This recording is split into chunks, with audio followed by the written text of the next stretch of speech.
Hello everyone, कैसे हैं आप सभी। Hope you are well and doing great. इस वीडियो में हम डिस्कस करेंगे हमारा नेक्स्ट लेसन 6। इससे पहले आप लोगों ने देखा हमने क्या किया था, ऑब्जेक्टिव ऑफ साइको डायग्नोस्टिक। इस चैप्टर का नाम है different stages in psycho diagnostic. अभी आप देख रहे होंगे जब से हमने ये शुरू किया ना बुक, आपको साइको डायग्नोस्टिक बार बार यही टर्म समझने को मिल रही है और शायद आप अभी तक समझ भी गए होंगे what the meaning of psycho diagnostic, है ना। तो साइको डायग्नोस्टिक को प्रीवियस वीडियो में हमने किस एग्जाम्पल से समझा था भाई, आरओ के एग्जाम्पल से समझा था। अब फिर हम कोशिश करते हैं साइको डायग्नोस्टिक को एक बार फिर से समझने की। इन सिंपल टर्म्स हमने बात की थी। साइको डायग्नोस्टिक क्या है भाई, एक प्रोसेस है in which we are using number of tools, number of techniques, number of methods in order to assess the information about an individual who is suffering और showing abnormal behaviour. In simple terms ये definition आप समझने के लिए और लिखने के लिए भी आप एग्जाम में लिख सकते हैं, लेकिन most important thing is that कि आप टॉपिक को समझ रहे हैं या नहीं समझ रहे। तो यहां पर आपको समझ में आ गया। साइको डायग्नोस्टिक थियरी से एक बार फिर से क्लियर करने की कोशिश करते हैं क्या होती है साइको डायग्नोस्टिक। तो यहां पर देखिए, आप प्रॉपर डेफिनेशंस आपको प्रोवाइड की जाएगी, जैसे कि branch of psychology concern with the use of test in the evaluation of personality, determination of factors underlying human behavior। क्या कह रही है, आप देखिए नॉर्मल जैसे आप बिहेव कर रहे हैं, उस बिहेवियर के पीछे क्या रीजन है, क्यों हम ऐसा बिहेव कर रहे हैं, रूट कोज। आप लोगों ने डायग्नोसिस प्रीवियस वीडियो अगर देखी होगी तो ये काफी सिंपल हो जाएगी यहां पर ये डेफिनेशंस और इस चैप्टर को समझना। तो अगर आपने नहीं देखी है तो आप चेक कर सकते हैं, इसी प्लेलिस्ट में आपको मिल जाएगी। ओके, तो इवेल्युएशन ऑफ पर्सनैलिटी, हम किसी एक इंडिविजुअल पर्सन जिसकी हम पर्सनैलिटी को इवेल्युएट करना चाहते हैं, हम ये कह सकते हैं उसकी पूरी की पूरी साइकोलॉजिकल फंक्शनिंग को, मेंटल हेल्थ को चेकआउट करना चाहते हैं। That's why we are using कुछ मेथड्स, कुछ टेस्ट हम यूज करेंगे, कुछ टूल्स हम लगाएंगे।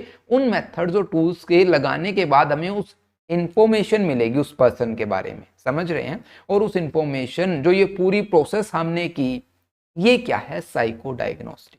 समझ पा रहे हैं। एनी ऑफ वेरियस मेथड, कोई भी मेथड, कोई भी टेक्निक आप लगाएं जो फैक्टर्स बताएं हमें किसी एक इंडिविजुअल पर्सन क्यों बिहेव कर रहा है, specially male adjusted behaviour, abnormal behaviour क्यों करते हैं हम।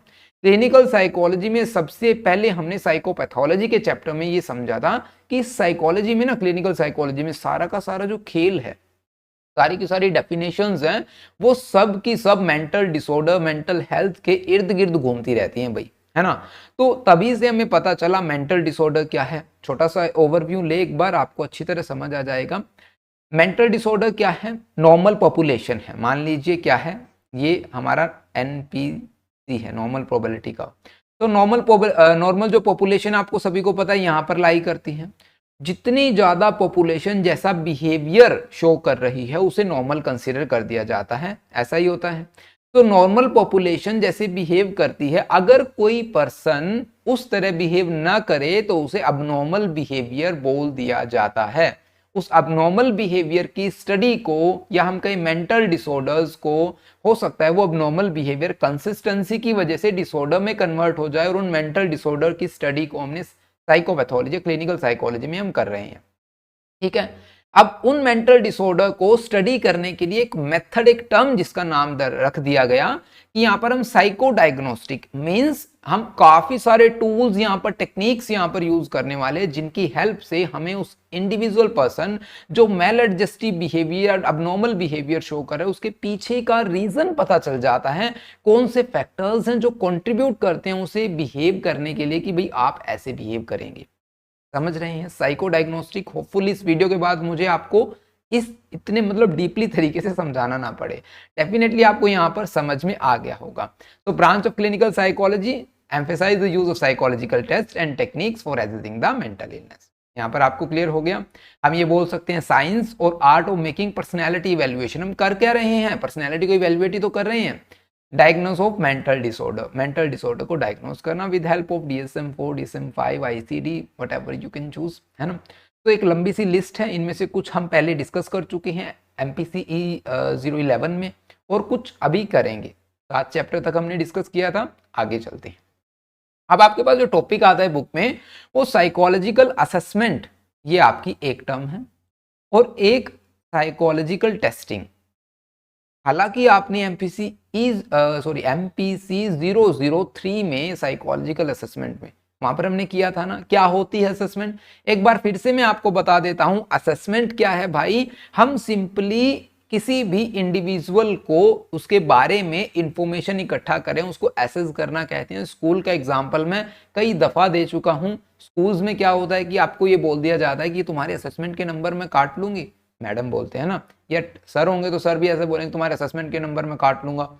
तो वो असेसमेंट क्या है कि आप स्कूल में कैसे बिहेव करते हैं, आपका वे ऑफ टॉकिंग क्या है, अपने पीयर्स के साथ कैसा बिहेव करते हैं, टीचर्स के साथ कैसा बिहेव करते हैं, होमवर्क टाइम पे कर रहे हैं नहीं कर रहे, आपकी डायरी नोटवर्क अपने पेरेंट्स के साथ समझ पा रहे हैं, ये सभी डिसिप्लिन है ना। तो ये सभी चीजों को कुल मिलाकर हम बोले समराइज करना, इन सभी चीजों को, सभी इंफॉर्मेशन को समराइज करना, उनको बोलते हैं असेसमेंट के मार्क्स, है ना।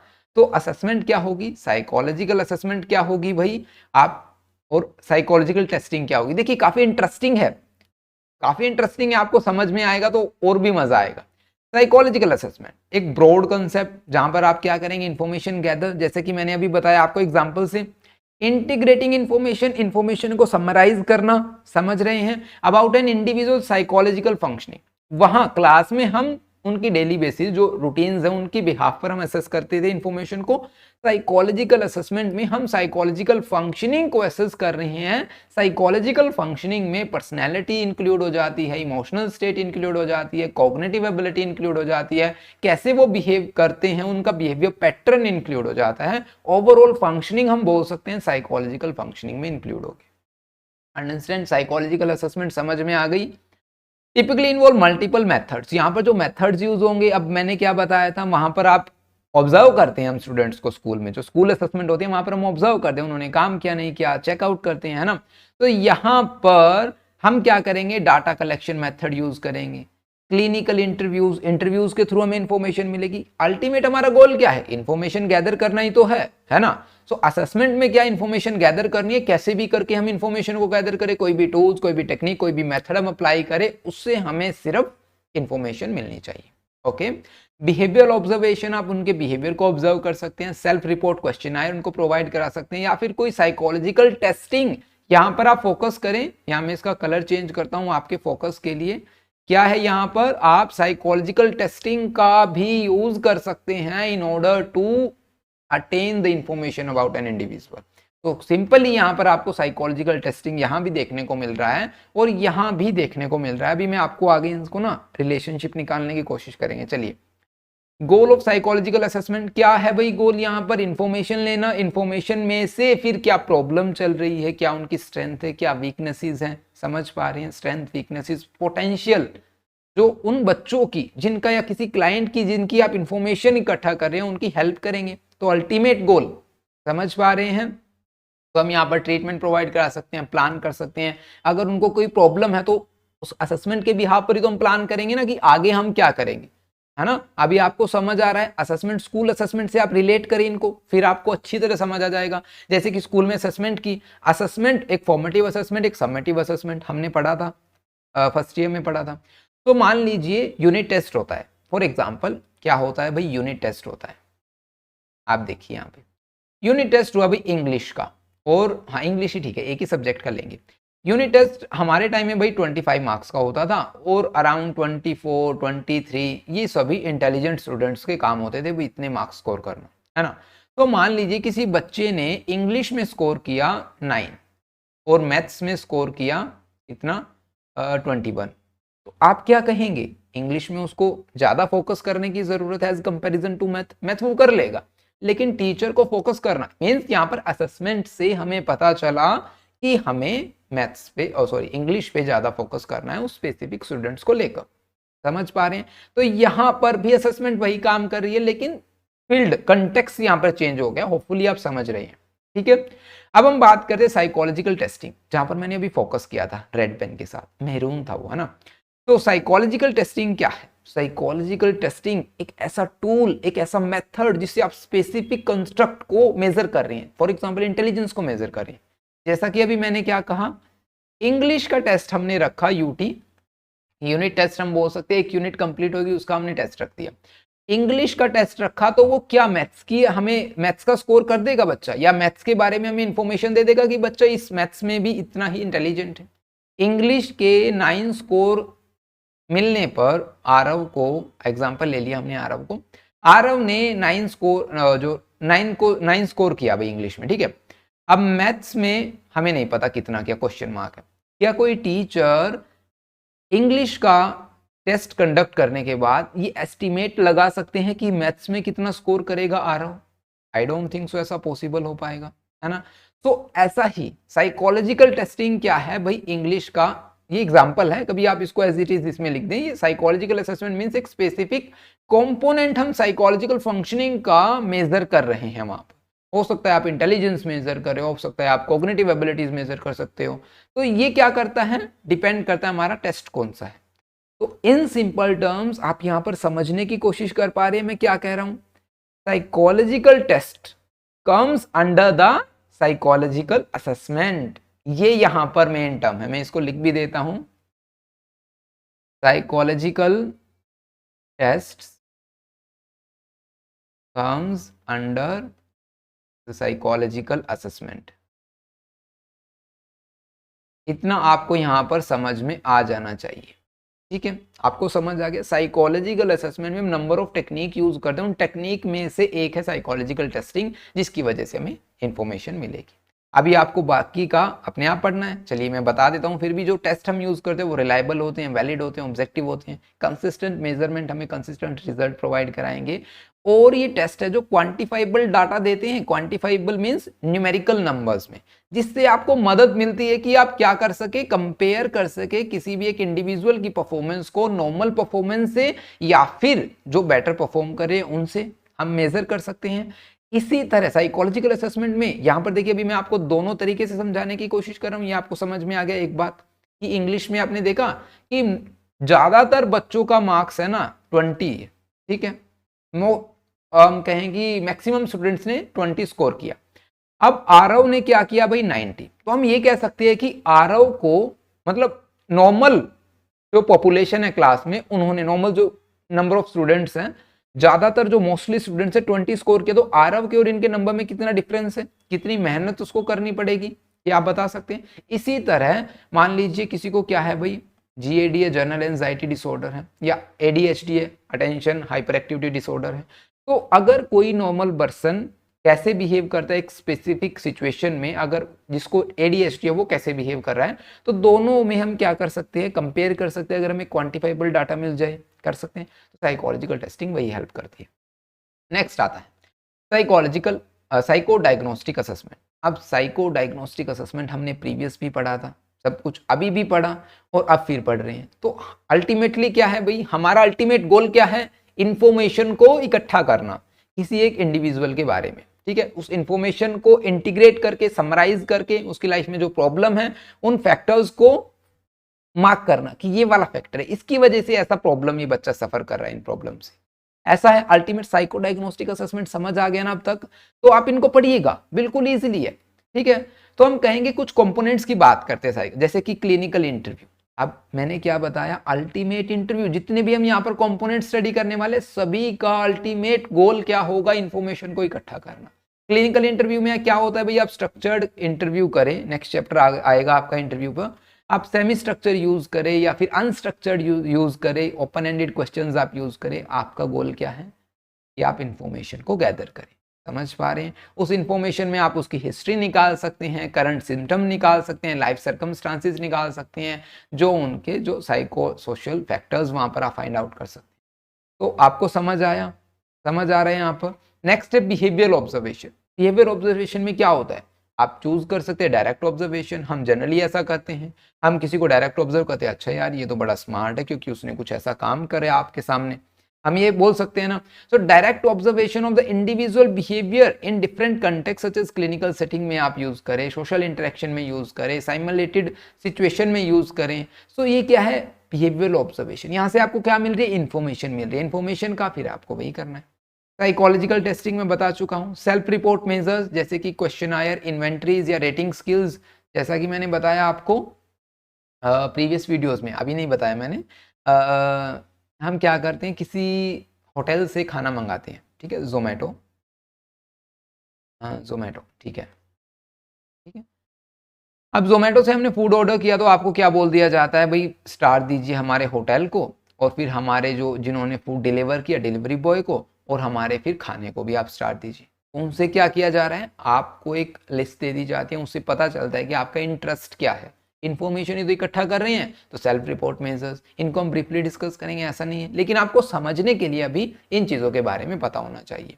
सेल्फ रिपोर्ट मेजर्स में आप सब्जेक्टिव एक्सपीरियंस, उनके बिलीव्स, उनका एटीट्यूड यहाँ पर हम क्या मेजर करें, एटीट्यूड टुवर्ड्स एन रेस्टोरेंट हम बोल सकते हैं, या फिर एक स्पेसिफिक डिश कोई हो सकता है आपको कढ़ाई पनीर अच्छा लगता हो सकता है आपको शाही पनीर अच्छा लगता हो, तो आपका उस स्पेसिफिक डिश के रिगार्डिंग क्या एटीट्यूड है, समझ पा रहे हैं।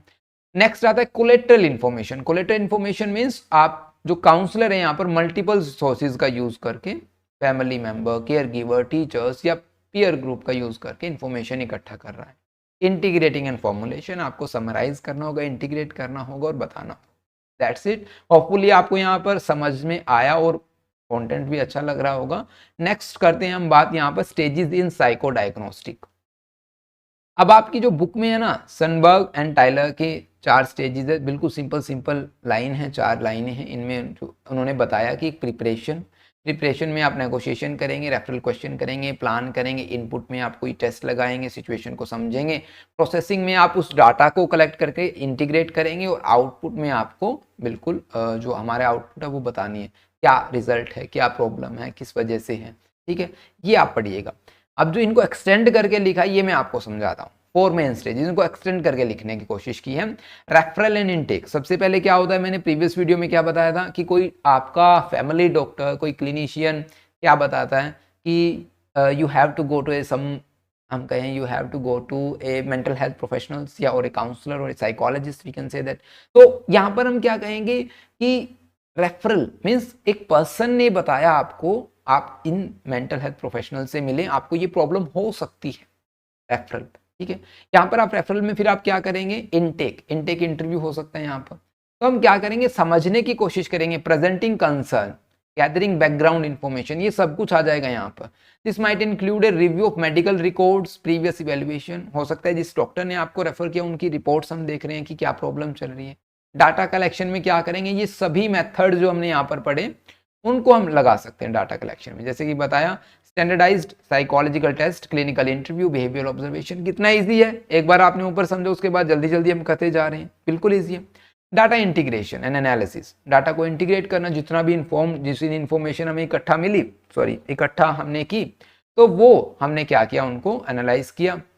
और फीडबैक एंड रिकमेंडेशन में क्या करेंगे, हम जो हमारी है जो पार्टी होंगी, हम पार्टी बोल लें या फिर हम कहें कि हमारे जो क्लाइंट होंगे उनके पेरेंट्स के साथ उनको शेयर करेंगे, क्या रिजल्ट्स हैं, क्या प्रॉब्लम है, या फिर कोई ट्रीटमेंट की रिक्वायरमेंट है, या फर्दर काउंसलिंग की उनको रिक्वायरमेंट है, फर्दर थेरेपीज की कोई रिक्वायरमेंट है, वो सभी हमें जो फीडबैक और रिकमेंडेशन में उनको देंगे। होपफुली आपको यहाँ पर समझ आए हो कैसे साइको डायग्नोस्टिक असेसमेंट हेल्प करती है क्लिनिकल साइकोलॉजिस्ट की, काउंसलर की, समझ पा रहे हैं। अब हम बात करते हैं step by step procedure in psycho diagnostic, और एक टॉपिक होगा हमारा एमएससी। बिल्कुल इजी है, छोटा सा टॉपिक रह जाता है, फिर हमारी वीडियो एंड हो जाएगी। मुझे उम्मीद है कि आपको यहाँ तक पढ़ने में मजा आ रहा होगा। तो step by step procedure in psycho diagnostic में कैसे हम स्टेप बाय स्टेप है जो कैसे हम इसको कंडक्ट करेंगे। सबसे पहले जैसे कि आपके पास एक पूरा परफॉर्मा होगा, एक पेज होगा जिसपे आप क्या नोट करेंगे, client name, age, date of evaluation, examiner, document the reason for referral, क्या रीजन रहा है। अब ये क्या बताएगा, वाई प्रोफेशनल साइकोलॉजिकल असेसमेंट, इसी से हमें यहाँ पर जितनी इंफॉर्मेशन मिलेगी ना, इससे हमें पता चल जाएगा कि इनको क्यों ज़रूरत पड़ी, हम जो साइको डायग्नोस्टिक असेसमेंट या साइकोलॉजिकल असेसमेंट जो कर रहे हैं हमें किसकी ज़रूरत क्यों है, क्योंकि किसी डॉक्टर ने उनको रेफर किया, हम ऐसा बोल सकते हैं, समझने के लिए हम ऐसा बोल सकते हैं, है ना। तो एक्सपेक्टेड आउटकम रिकमेंडेशन क्या होने वाले, हमारे रिजल्ट्स क्या होने वाले हैं, सच एज एजुकेशन प्लेसमेंट होगी या डायग्नोसिस होगा या किसी थेरेपेटिक इंटरवेंशन की हमें वहाँ पर ज़रूरत पड़ने वाली, ये हमें यहाँ से पता चलने लग जाता है। अब इन्फॉर्मेशन हमने इकट्ठा की, summarize the background information on the client. This report section should be broken up into the categories. जैसे कि आप मेडिकल कंडीशन की एक रिपोर्ट बना के रखें, टेस्ट की मेडिसिन की, क्लिनिकल हिस्ट्री की, डेवलपमेंटल माइलस्टोन्स की, यहाँ से आपको क्या होगा, इजीली आप है जो उनको क्या कर पाएंगे, मैनेज कर पाएंगे उन इन्फॉर्मेशन को, है ना, हम ऐसा बोल सकते हैं। तो अब नेक्स्ट पॉइंट क्या आएगा, provide client information detail extracted from interviews with parents family member that were part of the evaluation procedure. क्या करेंगे अब हम उनके फैमिली मेंबर से, नाइबर से जितना इंफॉर्मेशन हो सके और उनके बारे में कलेक्ट करेंगे, है ना। Report on your observation of the client during the testing, interviewing, if evaluating a young child include data one free on free behaviour. यहां पर आप क्या करेंगे, अब आप ऑब्जर्वेशन का यूज करेंगे, your observation, report on your observation, आपकी ऑब्जर्वेशन से क्या पता चलता है उसकी एक अलग रिपोर्ट बनेगी, है ना। कैसे वो बच्चा इंटरेक्ट करता है, कैसे फ्रीली वो मतलब प्लेग्राउंड में खेलता है, या अपने पेरेंट्स और सिबलिंग से कैसे बिहेव करता है, कैसी उसकी इंटरेक्शन है, ये सभी हम नोट करेंगे। लिस्ट टेस्ट यूज्ड, जितने भी आप टेस्ट यूज करें यहां तक, जैसे कि आपने ऑब्जर्वेशन यूज किया, इंटरव्यू यूज किया, अभी क्या किया यहाँ पर ऑब्जर्वेशन यूज किया, यहाँ पर इंटरव्यू यूज किया, ऐसे किया ना। मेडिकल हिस्ट्री जो हमने उनकी रिपोर्ट थी हमने उनको पढ़ा भाई, ठीक है। तो यहाँ पर हमने उन सभी टेस्ट की क्या करेंगे, लिस्ट बना लेंगे। हो सकता है कोई नॉन प्रोफेशनल पर्सन उसको देखे तो वो कंफ्यूज ना हो, उनको भी पता चले। तो इट इज हेल्पफुल, यहाँ पे मैंने बिल्कुल एज इट इज जैसा मैं बता रहा हूँ वैसे की वैसे मैंने यहाँ पे जो राइट किया हुआ है, आपको कोई प्रॉब्लम होने वाली नहीं है, ठीक है। So it is helpful to provide a brief description of what each test measure। मान लीजिए आपने इंटेलिजेंस टेस्ट लगाया, आपने स्पेसिफिकली वहां पे राइट कर दिया कि हमने ये वाले टेस्ट है जो यूज किए हैं। हो सकता है किसी हम बात करें कोई आर्मी पर्सन है, उनके बच्चे का हमने किया टेस्ट, तो आर्मी पर्सन को ये पढ़ने में प्रॉब्लम ना हो कि हम कर क्या रहे हैं भाई, इंटेलिजेंस टेस्ट लगा, अच्छा ठीक है, इसके रिजल्ट्स यहाँ पे लिखे हुए हैं, तो उसको भी इजीली समझ आ रहा है भी मेरे बच्चे के साथ क्या क्या किया जा रहा है, मतलब क्या क्या कुछ गलत नहीं आप कर रहे हैं, लेकिन ऐसा पता होना चाहिए कौन कौन से टेस्ट हम उनके साथ कंडक्ट कर रहे हैं, ना। तो list, test and scoring by section, sub test, total score, ये सभी आपको ध्यान में रखना होगा। डेफिनेटली अगर पॉसिबल हुआ तो मैं आपके सामने एक इसका जो परफॉर्मा होता है वो भी शेयर करने की कोशिश करूंगा, ओके।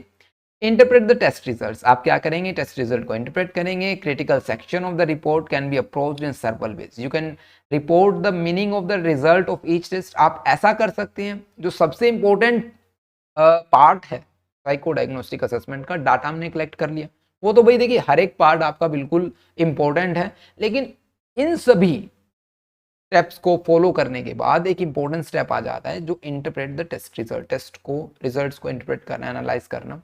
यहां पर आप ये कर सकते हैं कि जितने भी टेस्ट आपने जैसे इंटेलिजेंस लगाया, कॉग्निटिव एबिलिटीज लगाया, 2 टेस्ट लगाए, तो दोनों के टेस्ट को, रिजल्ट को आपने सेपरेटली राइट कर लिया, ऐसा आप कर सकते हैं। या फिर आप tie the result to the initial reason for evaluation, शुरुआत में जो प्रॉब्लम्स थी उनके साथ आप उनको कोरिलेट कर सकते हैं। Integrate the results by the category, जैसे कि इंटेलेक्चुअल एबिलिटी मैंने अभी बताया आपको, कॉम्पिटेंस, इंटरपर्सनल स्किल्स, इन सभी के साथ आप अलग अलग भी इनको लिख सकते हैं। क्या होगा, अंडरस्टैंडिंग बेटर होगी। होपफुली आप समझ पा रहे हैं। अब हमारी समरी और रिकमेंडेशन, अब रिकमेंडेशन और समरी आप DSM-4 5 जो भी आप यूज करते हैं उनकी हेल्प से आप क्या कर सकते हैं, उनको मैच कर सकते हैं, क्या प्रॉब्लम है उनके हिसाब से हमें जो रिकमेंड करेंगे, ट्रीटमेंट या कोई प्लानिंग या कोई थेरेपेटिक इंटरवेंशन हमें इन फर्दर हमें करनी है या नहीं करना है ना।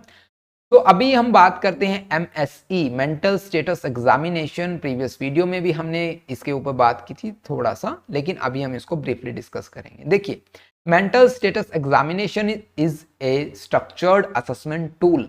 अब यहां पर आपको पता चलेगा कि एक टूल है, टूल का काम क्या है, इंफॉर्मेशन इकट्ठा करना।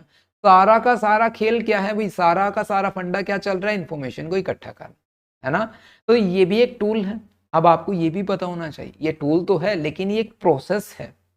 टूल का मीनिंग ये नहीं है कि आपने कहीं पर स्क्रू ड्राइवर के साथ आपने स्क्रू बाहर निकाल लिया, ऐसा कोई टूल नहीं है। ये एक प्रोसेस है in which we are using multiple subsections. क्या हम कहें कि we will study multiple subsection, कौन कौन से वो आपको पता चलेगा। ये एक प्रोसेस है, उस प्रोसेस को कंबाइन करने के बाद आप ये कहेंगे कि भाई ये एक टूल है, ठीक है। एग्जाम्पल भी है यहाँ पर, काफी अच्छा है, मैं आपको बताता हूँ। तो भाई यहाँ पर जो हम यूज करते हैं ना, ये किस लिए यूज करते हैं, individual current cognitive emotional behavioural function. Currently mental status examination means you are evaluating current mental state of an individual. For example in an interview, है ना, हम बोल सकते हैं इंटरव्यू में क्या होता है, कुछ पर्सन अपने पैर को हिलाते रहते हैं, या कुछ अपनी जो पेन की जो ऐसा होता है ना, वो टिक टिक टिक टिक टिक करते रहते हैं, या कुछ अपने बालों के साथ खेलते रहते हैं, है ना, या फिर हम कहीं कुछ अपने आप से ही बातें करते रहते हैं, अच्छा इंटरव्यू ने ऐसा ऐसा क्वेश्चन पूछ लिया तो हम ऐसा करेंगे, होता है। आप लोगों ने ये सभी देखा होगा। तो एमएससी एक अच्छा एग्जांपल है ये, जहां पर आप करंट मेंटल स्टेट में cognitive abilities, emotional, behavioural functioning सभी कुछ आ जाएगा, ये आप मेजर करते हैं। ठीक है, ये एक इंटरव्यू का सिंपल एग्जांपल है। यहां पर आप मेंटल डिसऑर्डर, मान लीजिए आप किसी के साथ बात कर रहे हैं, वो सफर कर रहा है जीएडी के साथ या हो सकता है एडीएचडी के साथ। अब मैं बार बार जीएडी एडीएचडी का एग्जांपल क्यों ले रहा हूं, क्योंकि ये कॉमन है, ये आपको इजिली मैंने करवा भी दिए हैं और आपको समझ भी आ गए हैं। ठीक है, कि एडीएचडी मीन्स जिसको ज्यादा से ज्यादा मतलब ज्यादा टाइम में फोकस नहीं कर पाएगा, सिटिंग उसकी कम होगी, आप उनसे बात करें, आप उनको ऑब्जर्व कर सकते हैं, करंट मेंटल स्टेट समझ पा रहे हैं। तो चलिए क्या क्या होता है भाई यहाँ पर, इन शॉर्ट बताते हैं, धीरे धीरे पढ़ने की कोशिश करते हैं और समझने की कोशिश करते हैं। तो first of all appearance and behaviour. Appearance, for example आप इंटरव्यू के लिए जाते हैं, साथ में अपने भाई या बहन को लेके चले गए, जिनका कोई भी काम नहीं है वहां पर, मीन्स आपको सिर्फ कंपनी देने के लिए गए, ऐसा होता है, हाँ ऐसा होता है शायद। तो अब इंटरव्यू जैसे ही आप कैंपस में एंटर करते हैं, आपको आपकी ऑब्जर्वेशन शुरू हो जाती है। मान लीजिए ऐसा शायद होता है या नहीं होता, मुझे नहीं पता, लेकिन मान लीजिए आपकी ऑब्जर्वेशन शुरू हो जाती है। अब ऑब्जर्वेशन के दौरान क्या देखा जाता है भाई, अच्छा ये तो अपना भाई या बहन के साथ आया, तो मीन्स यहाँ हम कह सकते हैं कॉन्फिडेंस थोड़ा सा लो, कह सकते हैं पॉसिबल। आपकी ड्रेसिंग सेंस कैसी है, ये एग्जांपल है इंटरव्यू का, आपको यहाँ पर बिल्कुल एज इट इज मैच नहीं करना है, ठीक है, आप ये ध्यान रखिएगा, एग्जांपल है ये। आपने क्या किया, उसको उसकी ड्रेसिंग सेंस को देखा, उसके जो तैयार होने के स्टाइल को देखा, किस तरीके से तैयार हो, ने ड्रेस डाल रखी है, ऐसा नहीं हो भाई। एक कॉमन एग्जांपल ये है कि मान लीजिए आप समर सीजन में जा रहे हैं और आपने एक कोट वियर कर रखा हो बिल्कुल कड़ी धूप में, तो वो थोड़ा ऑकवर्ड लगेगा ना। तो इस तरह हम क्या करें, appearance and behaviour, observation of individual appearance, posture, grooming, mannerism, समझ पा रहे हैं। Motor activities, restlessness, agitation, psychomotor retardation, समझ पा रहे हैं। कुछ एबनॉर्मल बिहेवियर आपको नजर आ रहा है, रिपीटेटिव मूवमेंट आपको नजर आ रही है, समझ रही है, तो अपीयरेंस एंड बिहेवियर। ठीक है, स्पीच एंड लैंग्वेज, अभी आप स्पीच एंड लैंग्वेज से पहले आप डाल सकते हैं थॉट प्रोसेस और मूड। कारण इसका क्या है, अब हमारे जो थॉट प्रोसेस होते हैं, आप लोगों को पता होगा, जो हमारे मेंटल थॉट्स होते हैं वो डिटरमाइन करते हैं कि हम कैसे बिहेव करेंगे। कई बार हम अपोजिट बिहेव करते हैं, लेकिन वो बिहेवियर जेन्युइन बिहेवियर नहीं होता, आप लोगों को पता होगा। अगर आप इन चीज़ों को फील कर पा रहे हैं ना, तो आप इनको समझ पाएंगे। कई बार आपने देखा होगा, कई पर्सन ऐसे होते हैं, तुम्हें अच्छा लगा, मीन्स फेशियल एक्सप्रेशन चेंज हो जाएंगे, अपने मुंह अपने दांतों को बिल्कुल टाइटली कस रखा होगा उन्होंने कि बिल्कुल गुस्सा आ रहा है, एंगर, समझ पा रहे हैं, उनको कंट्रोल करना, अपनी रिस्ट बिल्कुल बंद है भाई। ठीक है, समझ पा रहे मैं क्या कहना चाहता हूं आपको, मीन्स जैसा आपके मेंटल प्रोसेसेस है, मूड है, इमोशंस है, उनके अगेंस्ट आप बिहेव कर रहे हैं। इसलिए मैंने क्या कहा, थॉट प्रोसेस और मूड इफेक्ट। वैसे ही आपकी लैंग्वेज होगी, स्पीच होगी, हम बोल सकते हैं, तो आपकी speech rate, volume, rhythm, articulation, language content organised है, उसमें क्लैरिटी नजर आ रही है, जैसे कि कोई बोल रहा है तो ऑर्गेनाइज्ड वर्ड बोल रहा है, या फिर ऐसे ही इधर उधर की बातें उठा कर बात किए जा रहा है, समझ पा रहे हैं। कोई एबनॉर्मैलिटी स्पीच प्रोडक्शन में देखने को मिल रही है, स्पीच एंड लैंग्वेज, समझ गए। अब बात करेंगे मूड की। मूड मीन्स भाई assessment of individual predominant emotional state, sadness, euphoria, anger, anxiety, कैसा मूड आप देख पा रहे हैं इंटरव्यू के दौरान, कैसा है भाई, ये सभी मूड में आएगा, समझ पा रहे हैं। Next one is a thought process. अभी देखिए बिल्कुल नॉर्मल करेंगे, एक सेकेंड।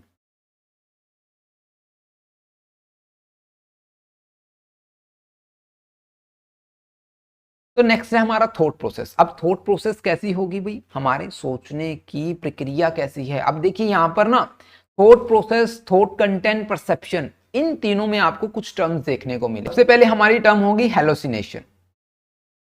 देखिए समझने की बात है, अब इसको आपको समझेंगे ना, आपको और भी मजा आएगा। ठीक है, और फिर है हमारे पास डेल्यूजन, उसके बाद है हमारे पास इल्यूजन। देखिए अब इन तीनों टर्म में डिफरेंस क्या है, हम कई बार इनको इंटरचेंजेबली यूज करते हैं और कई बार हम इनको गलत भी यूज करते हैं। कोशिश करेंगे इनको हम सही समझने की कोशिश करेंगे। ठीक है, तो क्या होता है डेल्यूजन, से शुरू करें, चलिए इल्यूजन से शुरू करते हैं। इल्यूजन को आप अगर एक टर्म में बताएं ना तो हम इसको लिखेंगे मिस इंटरप्रिटेशन। एग्जाम्पल दूंगा मैं अभी आपको। डेल्यूजन की बात करें तो डेल्यूजन को आप कहेंगे, डेल्यूजन को हम बोलेंगे भाई फॉल्स बिलीव, ठीक है। हेलोसिनेशन को बोलेंगे भाई हमारा सेंसरी एक्सपीरियंस। अब आप इनको समझने की कोशिश कीजिएगा, ठीक है। एग्जाम्पल से समझते हैं। मिस इंटरप्रिटेशन क्या होगा? इल्यूजन मीन्स मतलब आपका देखने का जो नजरिया है, मिस इंटरप्रिटेशन मीन्स आपको जो इंफॉर्मेशन मिल रही है वो आप गलत प्रोसेस कर रहे हैं, ऐसा हम बोल सकते हैं। एग्जाम्पल इसका लेंगे हम। आपने सबसे कॉमन एग्जाम्पल है भाई रस्सी वाला। आपने कोई रोप रस्सी देखी, ठीक है, आपने उस रस्सी को क्या बोला? This is a snake.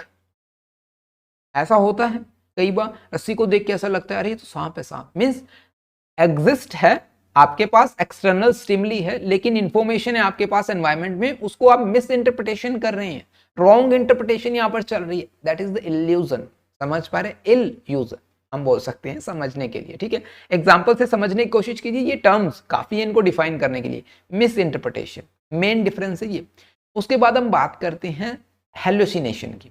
Hallucination की क्यों बात करेंगे? Sensory experience, when you feel, आपको लगता है, मींस आपको महसूस होगा कि आपको किसी ने टच किया लेकिन किसी ने किया ही नहीं। समझ पा रहे हैं? Sensory experience occurs in the absence of external stimuli.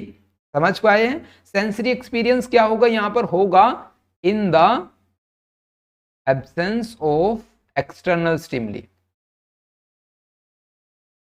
देखिए, समझ पा रहे हैं? किसी ने आपको हाथ लगाया, आपको महसूस हुआ, लेकिन असलियत में किसी ने हाथ लगाया नहीं। आपको कोई देख रहा है लेकिन कोई देख नहीं रहा।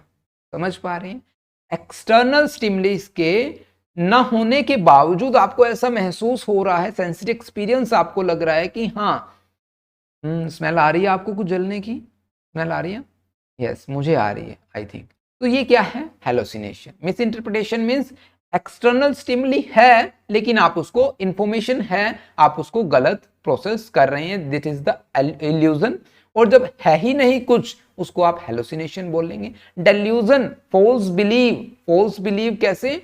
मान लीजिए आप कहें कि मेरा कोई पीछा कर रहा है, आपको लगता है ऐसा, यहां पर ना तो आपको फील हो रहा है, लगता है कि कोई आपका पीछा कर रहा है, तो ये एग्जाम्पल है डेल्यूजन का। फॉल्स बिलीव, आपका जो विश्वास है वो गलत है, हम ये कह सकते हैं एग्जाम्पल के लिए। होपफुली आपको इन तीनों टर्म के बीच में डिफरेंस समझ आया होगा। एक है इल्यूजन, जहां पर एक्सटर्नल स्टिमुली है, बाहर से इंफॉर्मेशन आ रही है लेकिन हम उसको प्रोसेस गलत कर रहे हैं, उसको इल्यूजन कहेंगे। एक इंफॉर्मेशन है ही नहीं, हम उसको प्रोसेस किए जा रहे हैं, उसको हेलोसिनेशन कहेंगे। एक आपका फॉल्स बिलीव, आपको लगता है लेकिन ऐसा कुछ है नहीं। देखिए माइनर सा यहाँ पर डिफरेंस है, होपफुली आप यहाँ पर समझ रहे होंगे। तीनों के बीच में डिफरेंस क्या है? तो थॉट प्रोसेस कैसी है यहाँ पर मैटर करता है, थॉट कंटेंट कैसा है यहाँ पर मैटर करता है, परसेप्शन आपकी कैसी है यहाँ पर मैटर करता है। तो आप यहाँ पर क्या करेंगे? तीनों चीजों को यहाँ पर मेजर करेंगे एमएससी में, मेंटल स्टेटस एग्जामिनेशन में। कहीं उनको इल्यूजन तो नहीं, कहीं डिल्यूजन तो नहीं, कहीं हेलोसिनेशन तो नहीं, ऐसा हम मेजर करेंगे, हम उनसे बात करेंगे, हमें पता चल जाएगा। तो ये सभी तीनों चीजें यहाँ पर आपको इनसे पढ़ना हो, ठीक है। इंपॉर्टेंट जो टर्म थी मैंने वो आपको बता दी, बाकी आप इतने होशियार हैं, पढ़ लेंगे, है ना। Cognition function means time, place, person से अवेयरनेस होना आपकी। कॉग्निशंस का मीनिंग क्या होता है? हमने कई बार मैं बता चुका हूं, इंफॉर्मेशन को प्रोसेस करना। तो कहीं ना कहीं यहां पर भी आपको ये प्रॉब्लम देखने को मिल सकती है। Attention, concentration, memory, recall power कितनी है बच्चे की, है ना, ये भी हम मेजर कर सकते हैं। Insight and judgement, individual awareness and understanding of their own mental health, अपने बारे में ही उसकी क्या इंसाइट मींस अपने ही विजन क्या है, अपने बारे में वो क्या सोचता है, जजमेंट कैसी है उसकी, ये सभी चीजें हम मेंटल स्टेटस एग्जामिनेशन में करते हैं, ठीक है। एडिशनल इंफॉर्मेशन क्या होगी कि हम उनकी cultural background, language proficiency and relevant medical और साइकेट्रिक हिस्ट्री हम वहां पर देख रहे हैं। फैमिली मेंबर्स को, केयर गिवर्स को, कोलेटरल सोर्सेज को आप समझ जाएंगे, बिल्कुल समझदार बच्चे हैं। एक एग्जाम्पल है यहाँ पर, एक जो आपको एक सिनारियो मिलेगा, इसको आप पढ़िएगा, ये आपकी बुक से एज इट इज है आई थिंक। सो आप इसको जरूर पढ़िएगा। जब आप इसको पढ़ेंगे इन सभी को करने के बाद, तो डेफिनेटली आपको एक अच्छी सी क्लैरिफिकेशन मिलेगी और हो सकता है आप थम्स अप भी करें वीडियो को, तो ये आप पे डिपेंड करता है। तो होपफुली आपको यहाँ पर एमएससी समझ में आया होगा, साइको डायग्नोस्टिक के बारे में आपको एक अच्छी सी इन्फॉर्मेशन मैं दे पाया हूँगा। डेफिनेटली हम नेक्स्ट वीडियो में लेसन 7 करेंगे। इस वीडियो में इतना ही। Hope you like the content, you can like the video, it's totally depend upon you. So thanks for watching this video. Have a nice day.